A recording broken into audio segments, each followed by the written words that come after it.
Hello friends, today we are going to study product labels in service marketing with examples in detail. Following points are covered in our video. Please watch my video till end because you will find different examples in each and every point we are going to study today. First of all, let us understand meaning of service product. It can be defined as a mix of intangibles offered by the market at a price. The service company must differentiate its service from the competition to create its own position in the customer's mind. Differentiation gives the service its own position in the face of competition. The different levels are called core benefits, basic service product, expected service, augmented service product, and potential services. So now let us understand each and every level in detail. Point number 1, core benefits. The first level is the core benefit provided by the firm. Without the core benefit, there is no service offering. The core benefit is what the buyer is actually buying. It is the use or benefit or solution that customer seeks when going to the service. In other words, it is the need or wants that are being met. For example, when you are buying a movie ticket, the core benefit you are buying is entertainment. When you do gym, the core benefit is fitness. Point number 2, basic service product. The intangible service through which the core benefit is received is called the basic service. The service company adds certain features to the core benefit and makes them a basic service.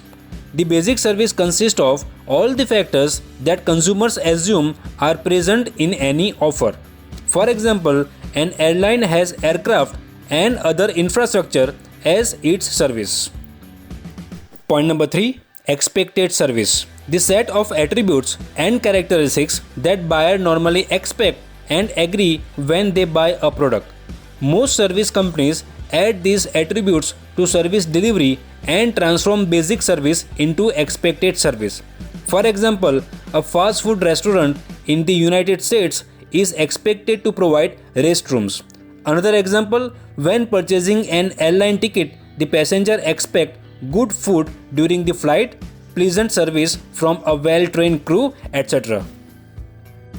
Point number 4, augmented services. The augmented service product consists of measures taken to differentiate service from competitors and provide them with a quality of service beyond their expectations. Customer delight is an objective of augmentation. Augmentation incurs extra cost.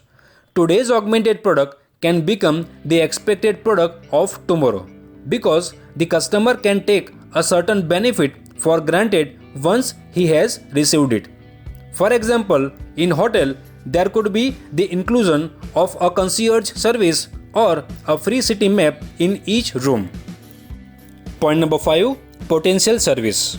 This is the new development of the same service. This level includes all the augmentation and futuristic development of services. At this level, the service company tries to find the best ways to delight the customer. For example, a hotel in a tourist location that initially sold only lodging and accommodation can expand to a resort and take its residents on sightseeing tours, organize cultural evening for its customer, making the service much more pleasant for customers. Friends, thank you for watching my video. If you like my video, then please subscribe to my channel Management by Dr. Mitul Dimmer and share my videos. Thank you.